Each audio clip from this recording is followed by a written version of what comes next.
imagine you're home alone. It's definitely dark. We'll say around, I don't know, 10 p.m. You've decided to sit down in your PJs, get comfy, grab some popcorn, and watch a movie. You're enjoying your peace and quiet when all of a sudden you start hearing some footsteps from upstairs, maybe in the same room as you, but you know that you're there alone. Something begins to breathe on the back of your neck, sending the little hairs all over your body to stand on end. Maybe you hear some whispering, some voices. The lights begin to flicker and blink. Maybe you have some objects moving. You definitely decide that you need some help because this is not normal. Definitely under the category of paranormal. So you ask yourself, who are you going to call? Not who you're thinking, guys. There's actually a ghost hunting group, an official ghost hunting group, a sanctioned government paranormal investigative group, the Paranormal Rangers. They are a special unit of the Navajo Nation, the Navajo Rangers, who I'm sure that you guys are familiar with. And that's what our case is going to be on tonight. It floored me that we actually had police that investigated the paranormal, and they do, and it's absolutely awesome. So that's what our case is going to be on tonight. We have the heads of that special unit, Stanley Milford and Mr. Jonathan Davis, and we're going to go over a couple of their cases. So sit back, relax, get your favorite beverage. We have Princess Piggy tonight in her ring light, and we're going to get comfortable, cozy, and I'm going to tell you a story. So we'll be right back, you guys. So the Navajo Nation is 27,000 square miles. That is as big as West Virginia. You have areas that are very remote. You'll hear Stanley say, and if you watch the Unsolved Mysteries documentary, I believe it's in volume 3. It's so interesting, y'all.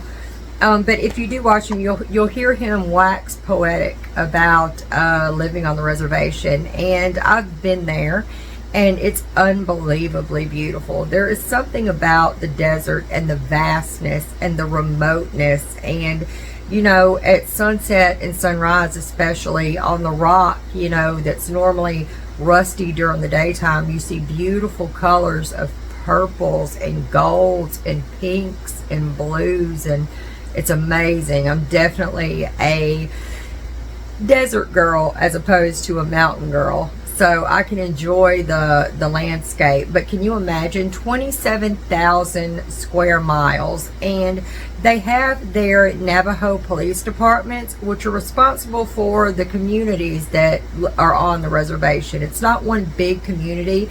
You have like your little suburb areas, and you'll have a police department that will be over those areas.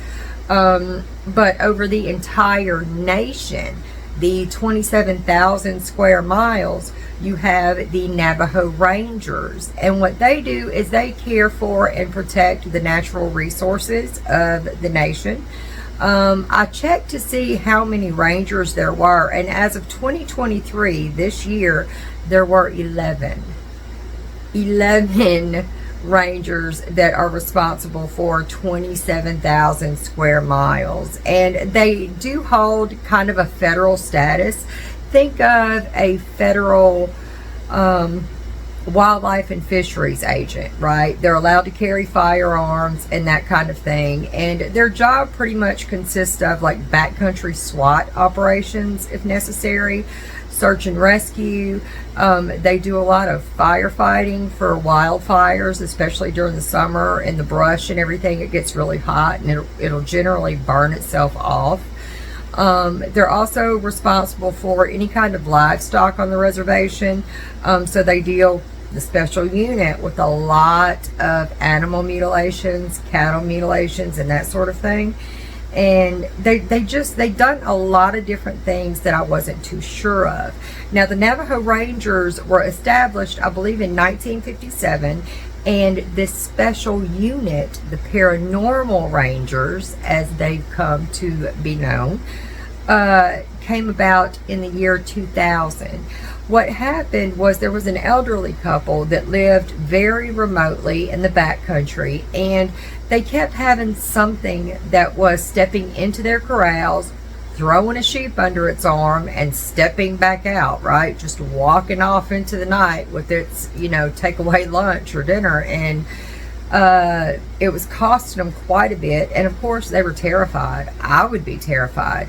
They described this thing as being 8 feet tall, hair covered with canine-like teeth.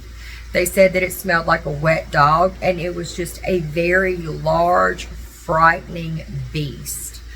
And you can imagine if you're up in the mountains and there are only 2 of you, and you're up in age a little bit, I can imagine that would be terrifying. They went to the local police department, who assigned rangers to go up there and investigate the complaint. And of course, they sent 2 pretty green recruits, and once they found out and they took the report, they didn't do anything else. They kind of laughed it off. And of course, the elderly couple, they were humiliated and terrified. The officers at that point had done absolutely nothing to help them. They made the situation worse. So of course, the next day, the couple called the captain of the Rangers, and they filed a complaint. This definitely embarrassed the captain, and so he called everybody into his office the next day, and he told them that these paranormal cases were going to be handled in the exact same way as a criminal case would. You would definitely do your due diligence to try to find an explanation. If there wasn't an explanation that could be found, you're a public servant. They're a public servant of the reservation. You do your best to try to be emotionally there for the victims of whatever it is that you're investigating. In this instance, it's of something paranormal, and that's kind of a touchy subject anyway. So he put 2 men in charge of this new unit, and that was Mr. Stanley Milford and Mr. Jonathan Dover. The reason that these 2 were put in charge of this unit was because not only were they pretty highly decorated and trained individuals, they were also raised off the reservation. Stan was raised in Oklahoma, born and raised, and Jonathan was born and raised in Los Angeles, California. So they were part Navajo, and they had come back to the reservation in their adult years, and they didn't hold to a lot of the superstition that a lot of the Navajo did. They are a very proud people. They hold their folk tales and everything, close. It's close to them. It's a huge part of who they are and their culture. And I, for one, enjoy hearing their creation tales, which is amazing. If you have time, look into that. It's kind of cool too. We might do an episode on that, I'm not sure. As well as these creatures, and it's really interesting. So the Paranormal Rangers, the special unit, like I said, was established in the year 2000, and we're just going to go over a couple of their cases. Now, one of the very first things that they say, because Stan and Jonathan are both retired now, I believe they had a combined 60 plus years between the 2 of expertise in law enforcement, and they've been retired for about 10 years. So I know that Jonathan says that he really, really misses that line of work, and they're such sweet, sweet looking men, and that you get a sense of honesty when they speak. So generally they're doing the lecture circuit now, and when you watch them as they give their talks at a conference, you can tell that this is something that they're passionate about. And oftentimes they start off by saying, we get questions all the time, and the number one question is, do you really believe in this kind of thing? Do you really believe in the paranormal, and ghosts and goblins and ghoulies and spacemen and all that kind of thing? And they are very fond of saying, and I quote, right, because I don't want to get it wrong, that they don't deal in belief.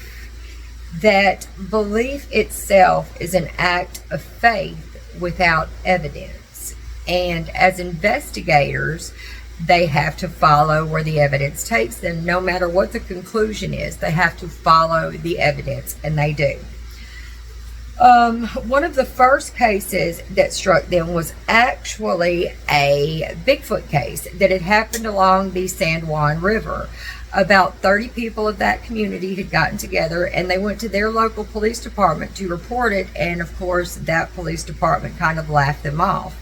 They'd heard about the Rangers, and so they immediately took the case to them. And we're talking some pretty horrible things. They had pictures of some of their sheep and things, and in the pictures you could see where something, obviously with a lot of strength, had just ripped the wool from the sheep, if you will, just like it was peeling a banana. They had a lot of livestock going missing, and this was a way that they would feed their families as well as make an income. So this was very distressing to them. There were many sightings, and it's along the waterway. One of the complainants was a Miss Brenda Harris, and she's actually become pretty well known in the Bigfoot community. Her first instance, her husband had actually gone to work around 10 p.m. Her and her 4 children were there alone in their mobile home on the reservation. Her doorknob kind of started to jiggle. She goes to the door, and she gets a kind of an odd feeling. And as she turns the deadbolt to unlock the doorknob just stops. So she's, kind of feeling a little bit odd about it, and she says that she just threw the door open, and standing there before her, her first thought was, wow, this cannot be what I think that it is that I'm looking at. And she describes it as being a large, hair-covered humanoid figure between 7 and 8 feet tall. She said that it had sharp teeth, and that when she threw open the door, it kind of stepped back, startled a little bit. She said that it wasn't very muscular, that it was kind of scraggly, is how she described it. And the second that she kind of noticed it looking at her and their eyes met, she says that it ran off to the west. It ran off the porch. She's kind of dumbfounded, right? So she closes and locks the door and just kind of goes back to playing board games with her kids. She says that it was about 20 minutes later the doorknob started doing the same thing.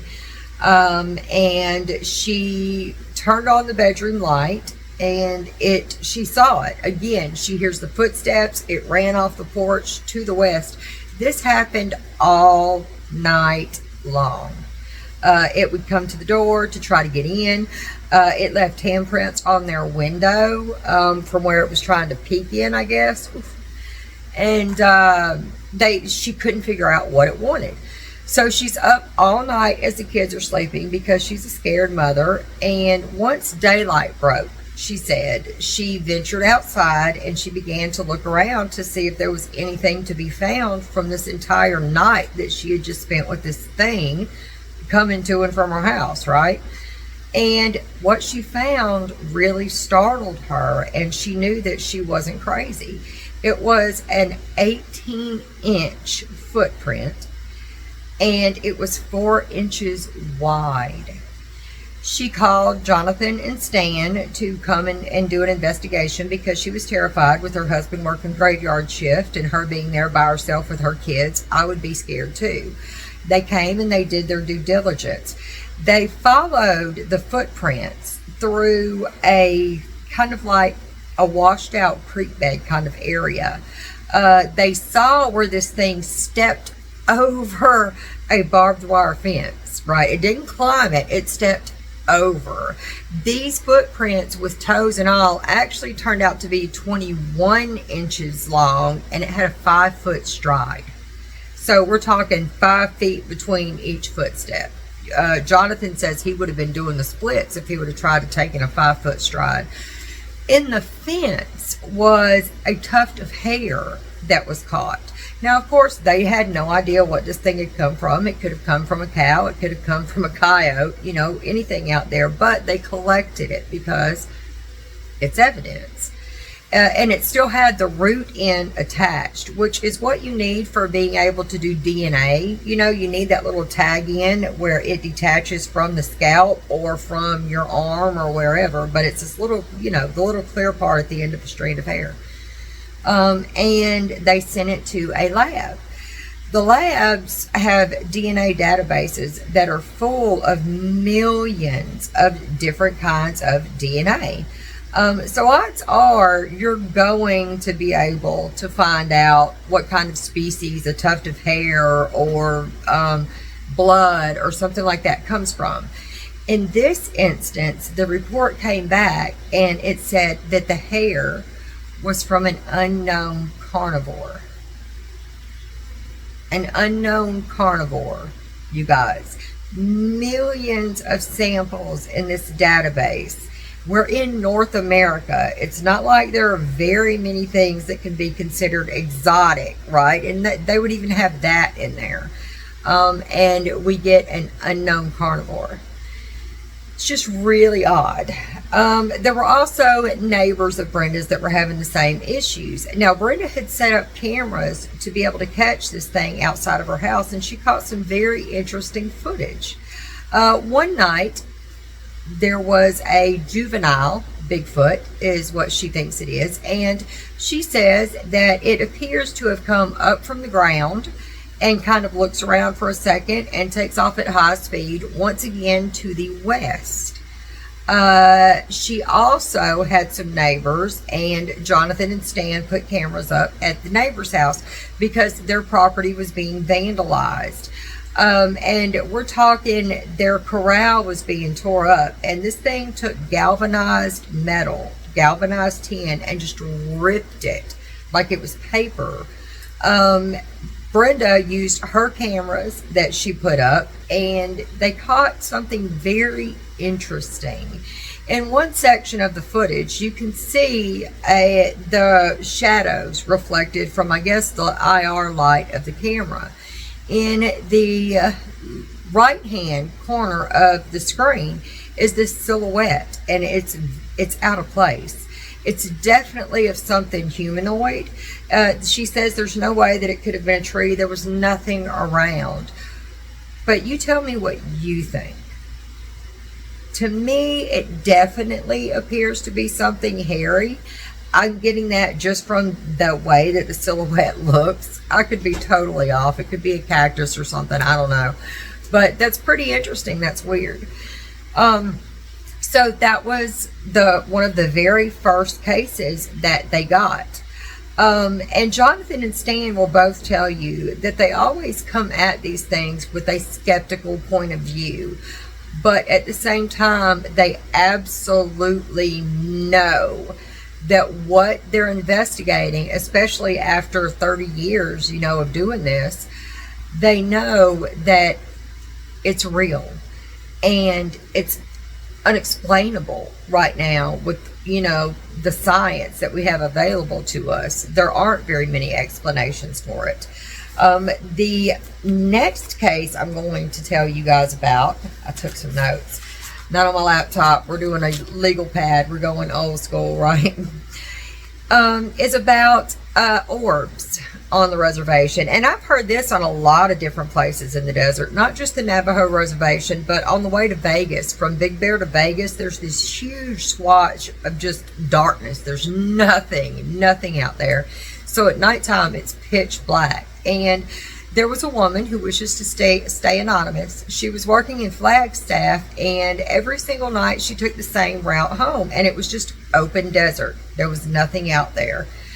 One particular night on her way home, she spots a red light that's kind of off in the distance, and she's still driving down the highway. She hasn't stopped, but this red light is keeping pace with her car, even though it's a fair distance away. As she's driving, the light gets closer and closer. It's getting bigger and bigger. She rolls down her window to see if she can hear anything, and she hears absolutely nothing. Just total silence. So as she's driving, it's a straight road. She's keeping her eyes on this thing, and it's just following her car about 65 to 70 miles an hour. She's coming up on a curve, and so she looks away for a minute, but when she looks back, it's directly beside her vehicle. It's huge, and it's white. It's now a white orb. She couldn't see anything but a ball of light, but it was really big. She says that it followed her like that for probably, I don't know, 5-8 miles. And at that point, it went directly in front of her vehicle to a dead stop, about 500 feet in front of her car. She says it was just dead still. You know, it had been traveling 65, 75 miles an hour, and then it just dead stops in front of her vehicle. She said it shot straight up in the air and streaked across the sky, and it looked like a shooting star.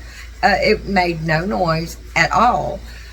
She said that she was absolutely terrified. I know a lot of us think that I would. I think that, you know, that's awesome. This is awesome. I probably would be a little bit scared, but, you know, I'd love to be able to see that, I think. So be careful what you wish for, right? So anyway, she gets home and she pulls into her driveway. The next morning, she woke up and she said that she had never had a problem with headaches or anything.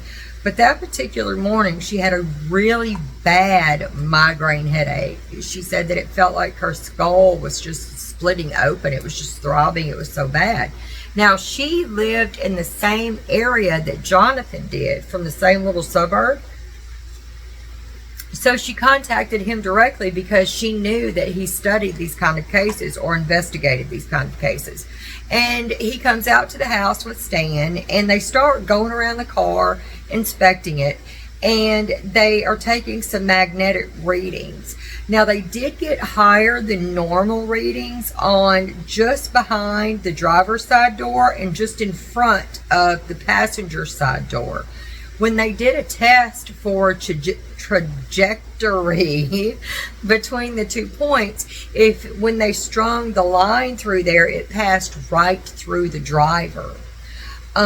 So what they kind of theorized, because it can't be proven, was that some kind of energy had gone through the car and had passed directly through her. Now, thankfully, she had no more reported health incidents or scares from that other than the migraine, but that's kind of scary. You know, to me, that's kind of scary. The next UFO case, also, let me go back and tell you because I forgot about this. The more Bigfoot reports they took, the more of those sightings that were reported and came in, it actually coincided with the UFO flap. So that meant at the time they were getting a lot of Bigfoot reports. They were also getting a lot of UFO reports, and that's just an odd little tidbit there. I think Jonathan was thinking that maybe Bigfoot's from somewhere else. I don't know. I have heard that. It is a theory. Anyway, the next case is also a UFO case, and this is pretty cool too.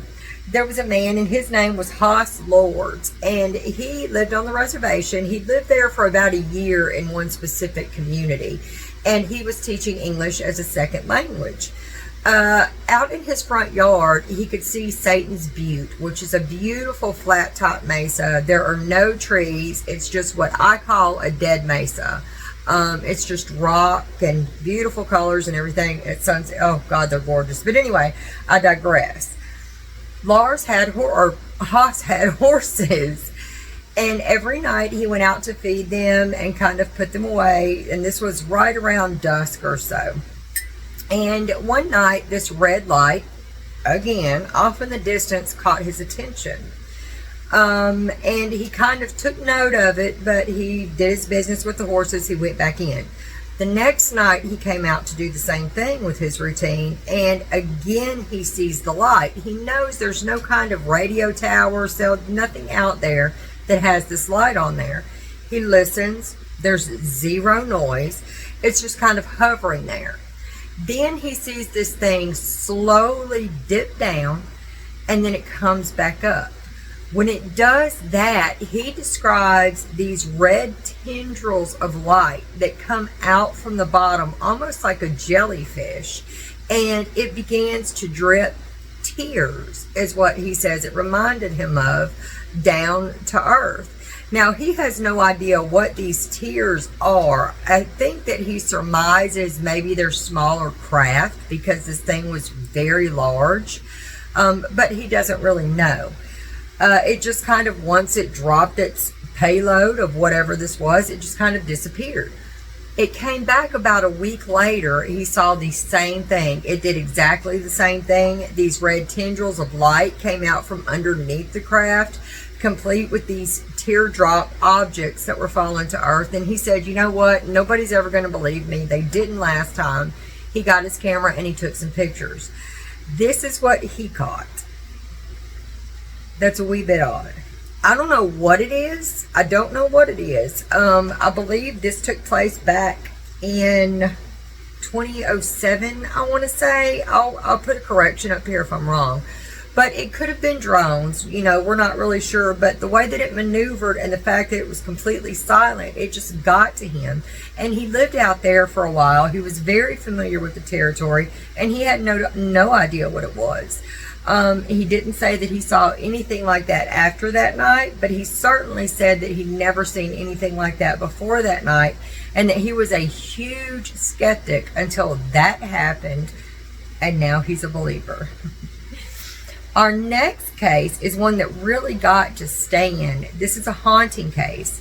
It took place on the reservation in a government building, and you had the employees of the building say that a lot of really weird things were happening inside. They had poltergeist activity with objects moving. They had disembodied voices. They had, power going off and on and weird power surges. One woman would get her phone ringing constantly at her desk.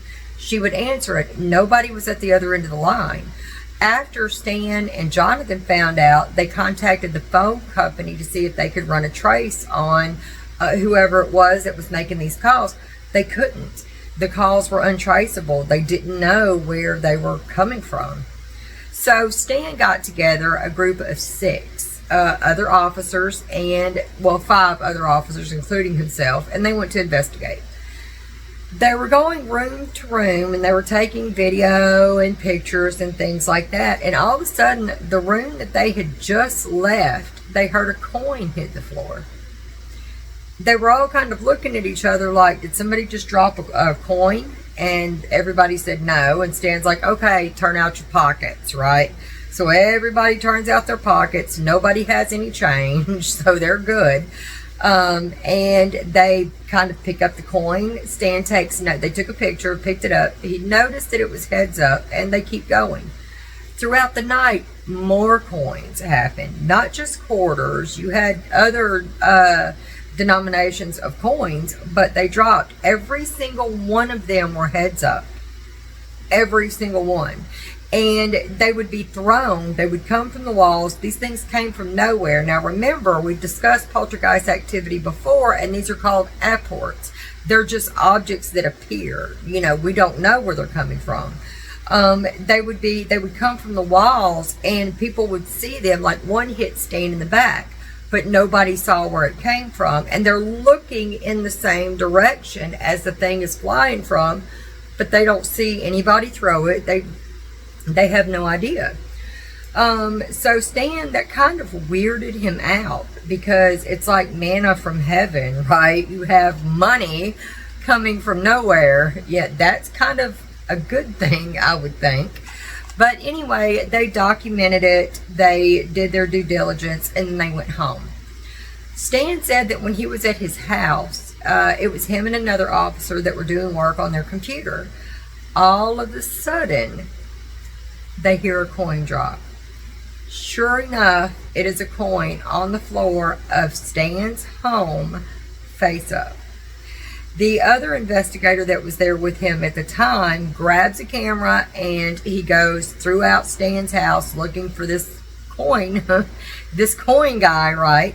And of course he sees nothing, but as he walks through the threshold of Stan's bedroom, 5 more coins drop from over his head, and they all land heads up. Stan says that when they fell to the floor, they would spin and then just come to a dead stop and fall over, and it was always heads up. I want to say they found 71 coins in all, and Stan has them in a little jar to this day. But he says that that was just, it was totally different from UFOs and Bigfoot, and it kind of got to him. He says, that we know that we have a soul, or whatever it is that is inside of us, that once our body isn't here anymore, our soul lives on, our energy lives on. And I guess to him, this was just kind of a confirmation. Now, the next 2 stories I'm going to tell you, save the best for last, because they're a wee bit freaky. Yes, we are talking about the biggest Navajo boogeyman of all time, you guys, the Skinwalker. Now, we've discussed skinwalkers before, and as I hope you remember, a skinwalker is a bad magic practitioner. Generally, you have to do something very bad in order to get these dark powers that they have. And basically, what the powers are is that as long as they have the skin of a certain animal, whether it be a bird, a coyote, a rabbit, something like that, they can shapeshift. They turn into people or creatures, and they do a lot of damage. They bring sickness and generally death to those that see them. Stan, and this was prior to his, this is prior to his law enforcement career, had borrowed his sister's car, and he was in Fort Defiance going to a movie. The movie was over, it was after dark, and he was driving back home. This gives me the creeps. He sees this form running on the other side of this fence. Now, he's on the road, there's a little bit of a median, and then there's a pasture that's, cut into by this fence. And he says that it caught his eye because it was a solid white creature. The creature jumps the fence, and now it's on Stan's side of the fence. And he said he's going about 55 miles an hour highway speed. This thing is keeping up with him. He said it was a creature that looked kind of emaciated, like a greyhound would. But this thing's back was even with the top of the door of his car. He said the body, of course, like I said, was canine. The second thing that he noticed was it had a freakish head, and it had a mouth full of long, sharp teeth, almost overly full. It had a long snout, but there was just something odd about it. Stan said that its eyes were self-illuminated, an orange color.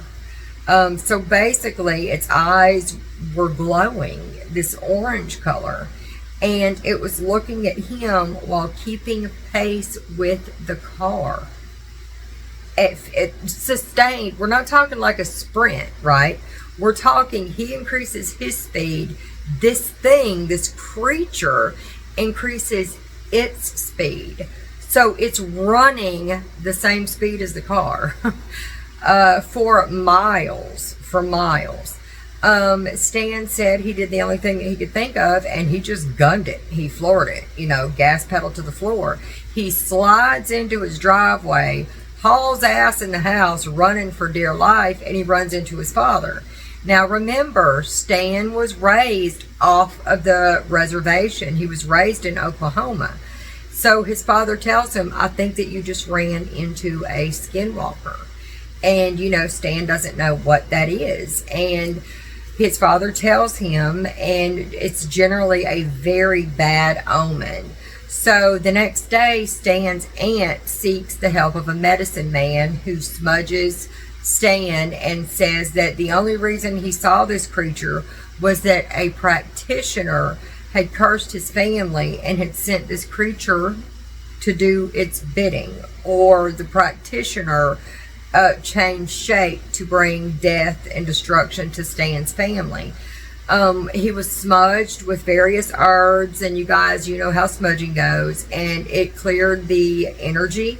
Stan, he's never seen it again, but it's never left his mind. And he says that once you have your first brush with the paranormal, no matter what that is, you'll never forget it. And he's most certainly correct. I know that I will never forget the things that have happened to me in that area, no matter how big or how small. So that's kind of odd. Jonathan also insists that they have found ritual sites on the nation with trinkets, bits of bone, animal parts. They find these hogans, these small huts, and generally, if it's like for a sweat, generally they'll be facing, the entrance will face the east for the rising sun. These dark magic practitioners, theirs will be turned to the west. So it's opposite from, you know, the light coming forth and the morning, the rebirth of the new day. These things do the total opposite, almost like Christianity and a form of Satanism, you know, with the mocking of the Trinity and things like that. This is a mockery of the Navajo religious belief system, if you will. So these things are bad, bad, bad news. Another thing, now this one is documented and this one is freaky. I would like to know what you would do if you ever found yourself in this situation. And this is the last case that we're going to get into, but in my mind, it is definitely the oddest. So you have a couple and they're having a movie night at home. They hear something outside kind of screwing around with their animals, right? And on the reservation, or on the Navajo Nation, coyotes are a big deal. You know, they're a very big predator. But these people have sheep and something's out there. So the husband immediately takes his gun out to get rid of said coyote. You can't have, you know, you're responsible for these animals. You can't have predators just taking them out. You have to protect them. And so that's what he went to do. He sees a very large coyote trying to get into the corral. He fires in the air a warning shot, you know, thinking that the predator would run away. It did not. It was more determined to get into that pen, and it just looked at him. He starts to walk towards it a little more, thinking that maybe he could shoo it away or scare it off, and it's not leaving. It's just staring directly at him. He fires another shot, nothing. Well, then he's like, okay, this little sucker is too bold. We're going to have to just end this right here. He shoots the coyote, the predator, trying to get his livestock, and he hits it in the flank, his back flank. It kind of, and this is so sad, I know you guys, it kind of drags itself off into some brush, and the man had to go in to get some more ammo. He can't just leave the thing suffering. So he goes inside, he comes back, he goes and he sees the coyote's back paws, and his wife is behind him. The coyote's back paws sticking out from underneath the brush. Before his eyes, their eyes, the wife is a witness, as he gets closer and closer, the hind quarters of this. Hi guys, apologies.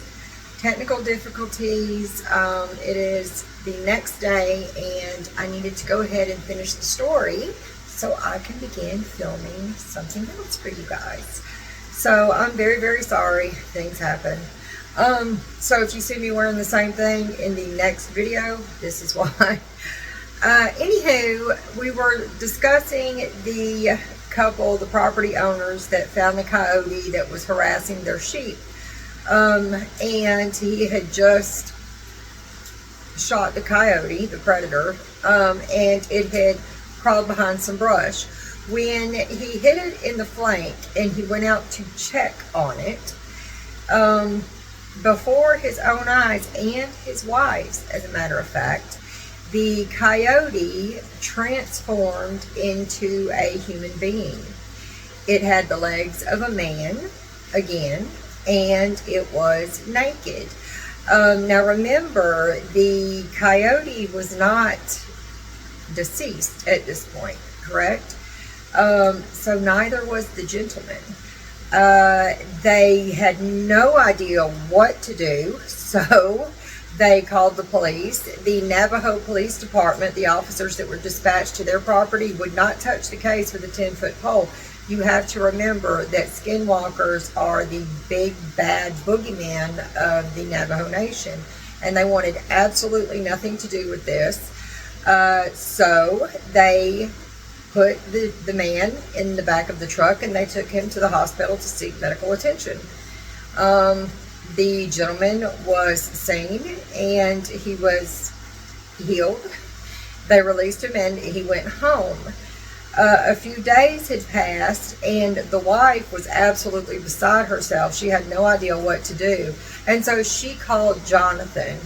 And of course, Jonathan, the only thing that he could do was just tell her the things that he had heard from the experts that he had access to, that he had spoken to during his investigations on the same subject.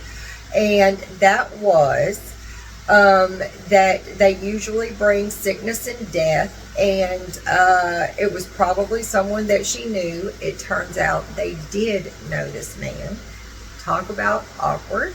And that if you confront the alleged skinwalker, that they will die within 3 days themselves. And so the woman seemed satisfied with that, and she hung up the phone with Jonathan, and he claims not to have any idea as far as what happened to close that case. So I'm not sure if she went and knocked on his front door and told him, look, dude, I know that you were the coyote that was on my property the other night harassing my sheep, or if maybe she just left it alone. I'm not really sure. But talk about weird. Can you imagine going out and finding an animal on your property and then seeing it transform into somebody that you know before your very eyes, and then knowing this person that you know, right, really doesn't like you?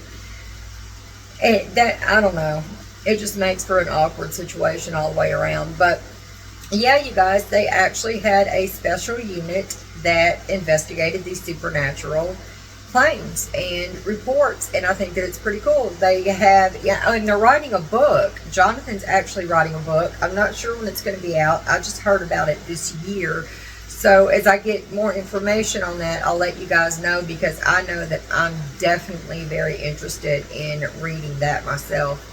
But they've been retired. They say that they miss doing the work. But Stan, I know for sure, still does investigations, and I do know that Jonathan, he still gives interviews, and I believe he's still doing conferences, and he's on the lecture circuit. So that would be kind of cool if you guys happen to have a UFO conference or a paranormal conference in your area and you happen to see him on the program. Take a look. It'd be really interesting. And that's it for today. That will wrap it up. Let's see. We found an unknown carnivore. We had a haunted government office building where your poltergeist dropped money. I don't know if that would be particularly unwelcome. And then we had our orb UFO case, as well as our squid, I'm going to call it, UFO case. So we've covered quite a bit of bases. Oh, not to forget Bigfoot and then the skinwalker. So yeah, we've covered a lot of ground today, but I hope that you enjoyed it, and I look forward to what we have going on next week, because I'm really excited about it. It's been in the news a lot, so I think that if you don't know, you will find it very interesting.